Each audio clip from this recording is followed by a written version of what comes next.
tinaas na po ng PhilHealth ang hemodialysis package rate.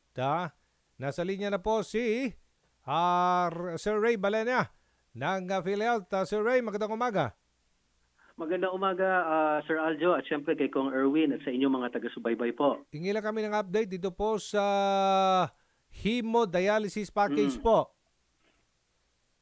Yes, sir. Sir Aljo, good news no sa atin pong mga kababayan na nagda-dialysis sapagkat kamakailan in-approve na po ng ating PhilHealth Board, gaya nga nung nabalitaan na natin, na tataasan pa ho natin further yung 4,000 na nauna nang na-aprubahan ng board. Ito'y tataas pa ng ayon sa mga reports no ay 6,000 mahigit no, at amin na lang nasa ayos, Sir Aljo, yung guidelines niyan para maipatupad na po ito sa mga facilities. Okay, so from 4,000 pesos to 6,350 pesos. Ay, tama po kayo, Sir Aljo. You know the exact amount. Yan po, no, ganyang kalaki at sa tingin namin ay napaka sapat na yan para talagang yung pasyente maaalagaan ng husto at hindi na sila gagastos no sa kanilang pagdadialysis.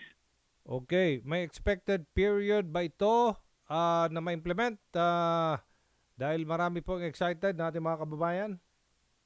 Definitely, Sir Aljo, ngayong taon lalabas natin yung guidelines na yan. Pinapamadali, dinirect ni Secretary Ted Herbosa ang PhilHealth Management.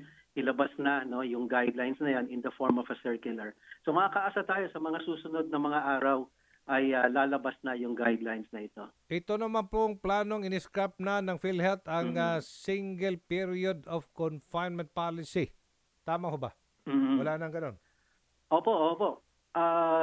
Yan ay kinumit ng ating President and CEO, si Sir Mandy Ledesma Jr. no, sa mga nakaraang hearings.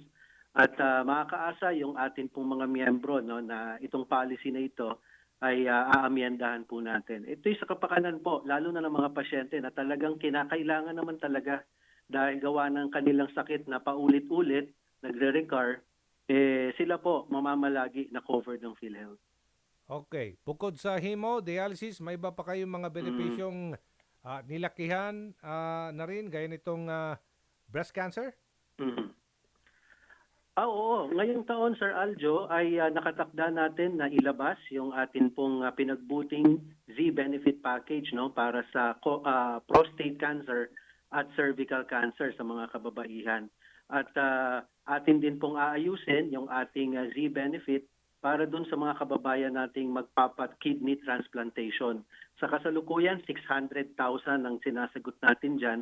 Following our experience with breast cancer, Sir Aljo, makakaasa yung mga kababayan natin, malaki rin ang magiging aumento nito sa kidney transplantation.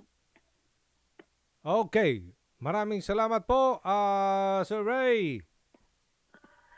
Maraming salamat, Sir Aljo. Mabuhay po kayo. Mabuhay si Kong Erwin. Vice President for Corporate Affairs ng PhilHealth, Ray Balenya.